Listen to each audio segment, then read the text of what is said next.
So, if you have been through the Do Not Fear series, which I honestly think is really important before you embark in the authority of God, but if you've been through the Do Not Fear series and you have listened to the first two steps in this series, just preparing our hearts and helping our minds be in the right place to address the issues in our lives, then you're probably sitting here going, how do I do this?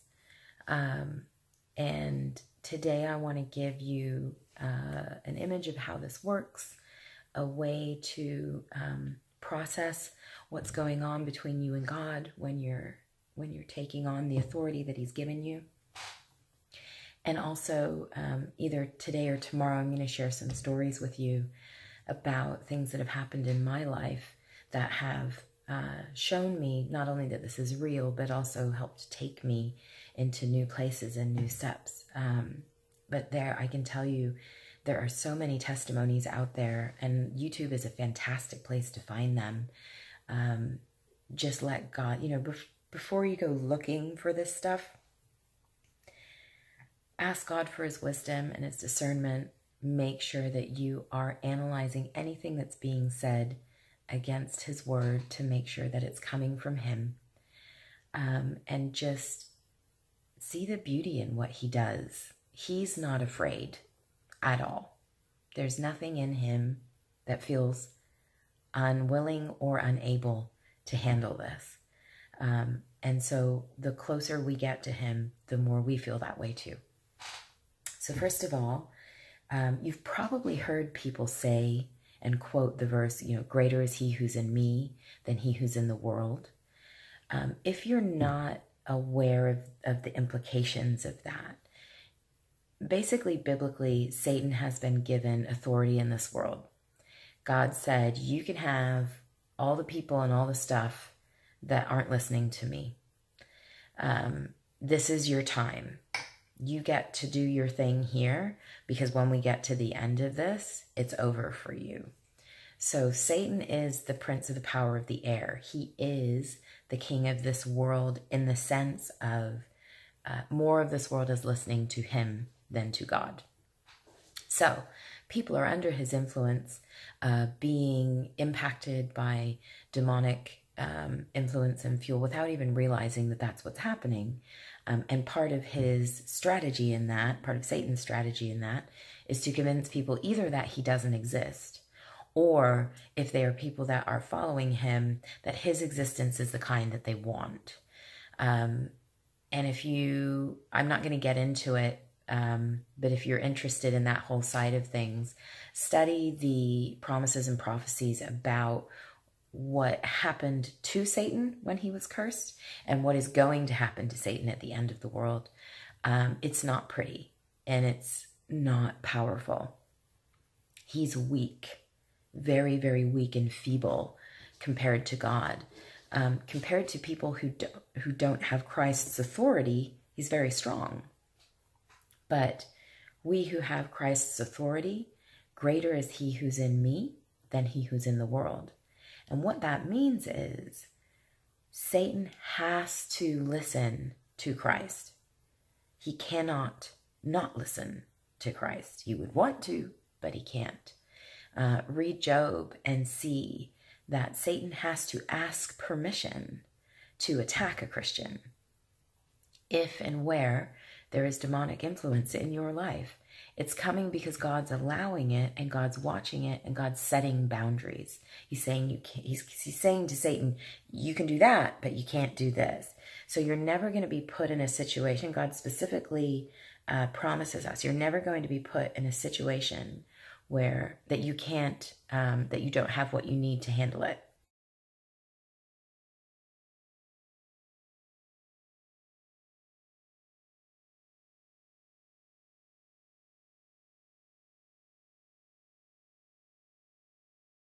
He's never going to put you in a situation that you're incapable of resisting. So when he allows things, it's with the intention that he's going to show us and take us through that with strength and power, that we have already victory over it. But we spend a lot of time fleeing from that. And that's where the problems come in. So first of all, understand that the power that's been imparted to you by Christ is absolute.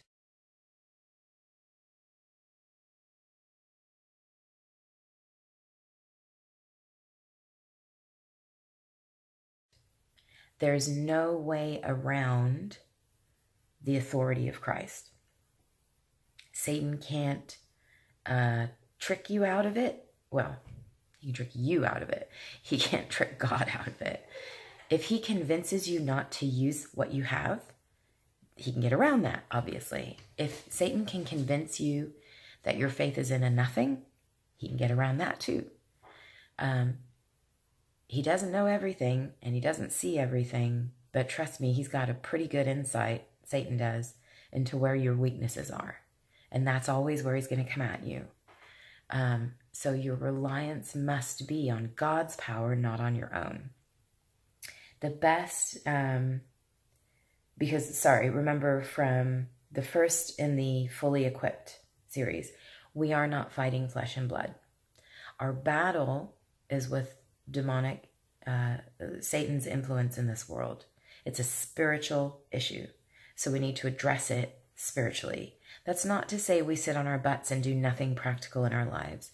It's simply that to clear the path for healing or for positive progress, you have to first deal with the spiritual aspect of the attack, and then you can deal with the practical side in a healthier environment, right?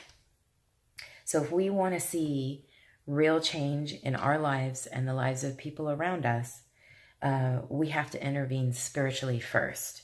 That has to be the foundation of where we start. And I'm sure you're like, but how? Okay.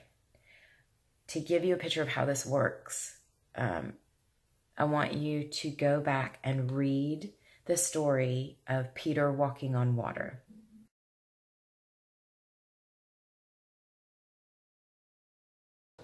Now, I'm sure you're saying, but there's no demonic thing there. What does that have to do with anything? You can go back. One of my other video series, I talk about this in detail. The whole concept of stepping out of the boat. It was it's the very first series I put on, and it was the last part of it. If you want sort of all the nuances that I see in this story, that's a good place to go.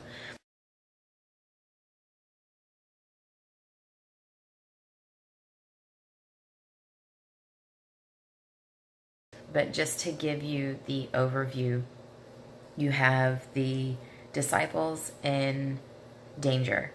There's a storm that's blown up. And Jesus isn't with them. He's told them he's going to meet them where they're going. So they're on a boat on their way there. There's a storm. He starts coming to them across the water. And when they see him, they think he's a ghost or a spirit. They don't think it's him because who can walk on water, right? But then Peter goes a step further.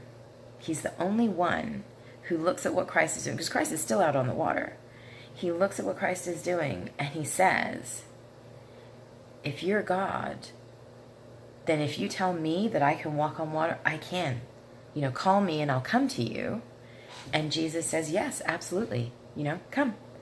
Walk on water with me. And so Peter steps out of the boat and begins to walk on water. He's performing a miracle under God's power. Because in that moment, his faith was so strong, he acknowledged who Christ was, and he saw that there was no limits to that. And he went, awesome. Let me walk, Christ said. Walk. Peter goes, great, and starts walking, and what happens? All of a sudden, he looks around. It says he takes his eyes off Christ. He looks around, realizes what he's doing, and that he does not have the power to do that, and immediately sinks into the water. The thing that I love about Peter, he's like the best example of us, because he just screws up constantly. But every time he does, his response to it is correct. He sinks under the waves, and his first thing he cries out is, Jesus, help me. And it says Jesus immediately pulls him up out of the water. And Jesus tells him, and I think it's in sadness, you know, why did you lose your faith, essentially? Why did you stop believing? So what Jesus is telling him there is, had he not lost his focus on Christ's power rather than his own, he wouldn't have fallen in. He would have continued to walk on water, literally. Then all of the disciples in the boat look at that, and they acknowledge who Christ is. Wow, they have the awe moment. I believe that is what we are doing in spiritual warfare. As long as our eyes are on Jesus, as long as we are fully aware that the power that is being wielded around us and through us and to us is his, we can walk on water. We can do the impossible. And Christ talks to us about that. He says that we'll do bigger things than he did during his time here.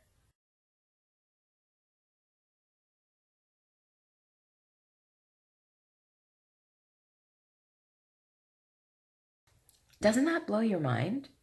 Like, Jesus literally said, you're going to do bigger things than me.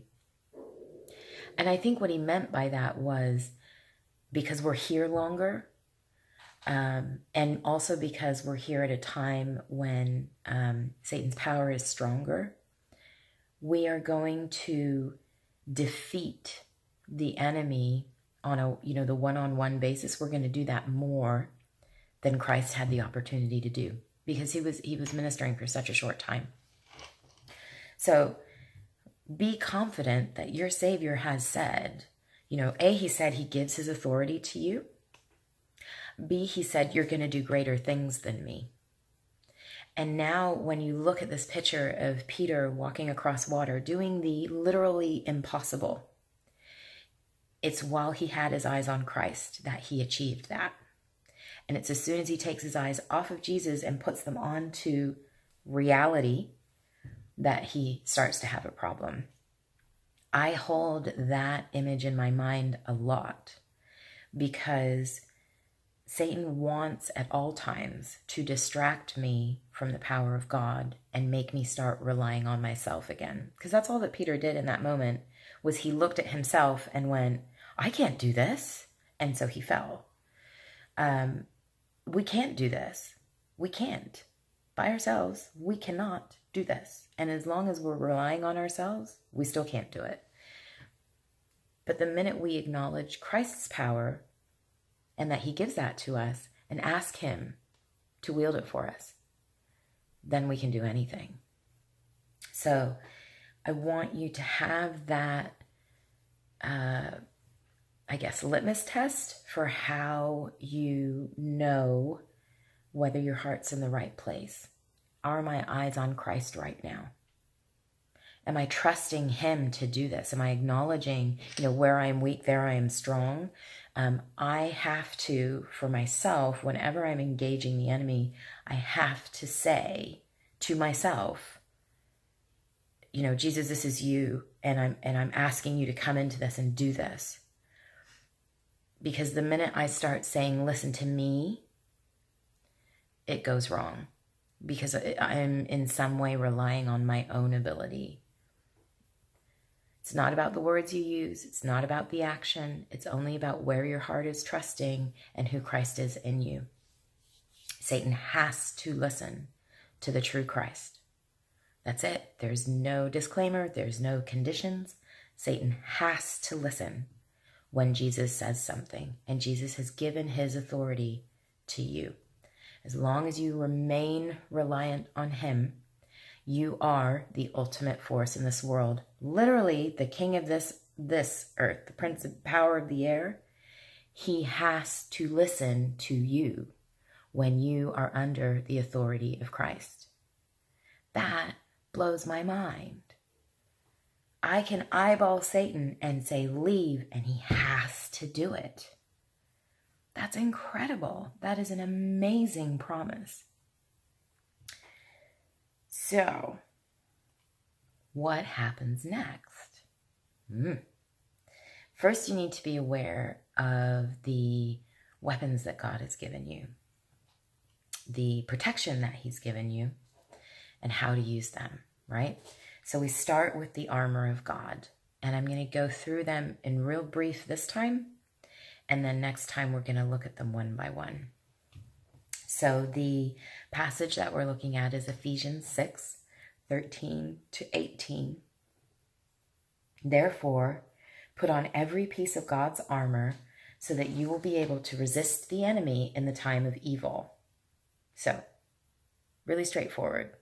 If you use all the pieces of the armor, you will be able to resist the enemy. Then after the battle, you will still be standing firm. Because this is the other thing, right? We get into the fight and we start to feel shaky in the middle of it. So what this says is, as long as you're putting all the armor on, at the end of the fight, you'll be just as solid as you were at the beginning. The first command is, stand your ground. Do not retreat. This is really important. It speaks to where your heart is. Are you,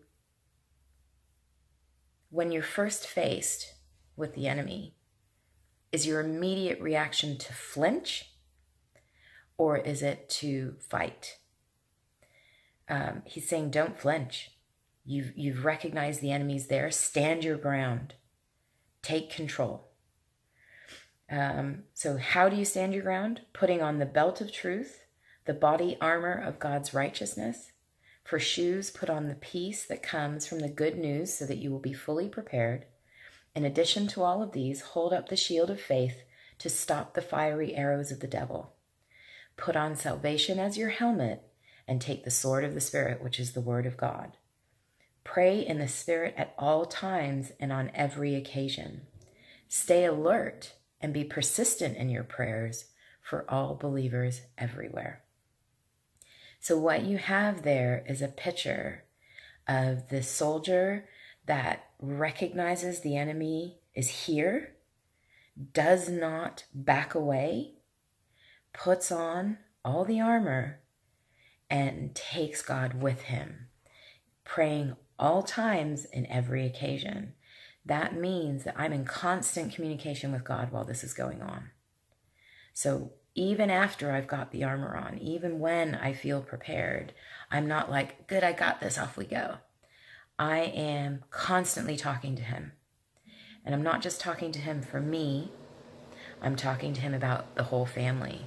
Everyone who knows him, everyone who needs his strength, everyone who needs his armor. The thing that I want you to think about, and I had this amazing, when my pastor did this series, it was so cool. He actually, he knew somebody who had the old medieval armor stuff, and he brought those in for this kind of overview sermon. And he took each one out and talked about what it did. And then he had somebody come up on stage with him, and he handed them the pieces of armor one by one. You know, here's your helmet of salvation. Here's your shoes of peace. You know, all the pieces, so that the guy was standing next to him with his arms full like this. And then he turns to the congregation and he says, "Is he now equipped to deal with what he has to deal with? Does he have what he needs?" And we said, yes, you know. And he goes, "The way he's holding it right now, can he do anything with it?" And you look at him and you realize his arms are full of all these things, but he can't wield a sword that way. He's got soft spots unprotected everywhere. He was completely or almost completely unprotected. He was holding what he needed, but he wasn't using it. So then our pastor had him put all of those pieces down on the ground at his feet. Does he still have what he needs? Yes. Is he using it? No. You can have all the knowledge and understanding in the world. You can know where the armor comes from. You can know you've got the authority of Christ. You can understand what each of the pieces mean. It means nothing. It does nothing for you if you don't use it. Knowing truth and using truth are two very different things. And you'll know the difference in your own mind when you come up against a lie. Knowing the truth is, enemy says this, and I go, that's not true, because I know the truth. The truth comes into my head, and I know the truth. Using the truth means dealing with that situation on the basis of the truth. So it doesn't matter how much I know that the spiritual warfare is the core problem in this world, if I'm still, every time I see it, trying to address it in the practical, tangible world. Oh, look, somebody in my family seems to be listening to, evil and making bad choices. I better take him to a psychologist. There's no use of the truth there. Seriously, think about it. There's no use of the truth there. Doesn't matter how much I acknowledge what's going on. If I say, well, that's true, and then take steps that don't use the truth. Can you see what I mean? And that's true of all the armor. The helmet of salvation. So literally, the fact that you belong to Christ and you've accepted the sacrifice that he made protects the part of you that is consciously able to process the world. If you don't see the world through the filter of your salvation, you're not using that armor. It's that simple. And in the next one, we're going to go deep on all of them. We're going to say, how does it look when I use this one? What does this one mean? Where does it apply? How do I put this armor on? How do I not just hold it in my hands or set it at my feet? How do I put this armor on? That's the next session. I hope that you'll stick with this. I love this stuff. It gets really exciting and really fun when you start to get it all together and understand it, understand how protected you are, understand how much authority you have. Life becomes a lot less confusing and a lot less scary, and it's a great thing. So I hope that you'll stick around for the next one, and I will see you there.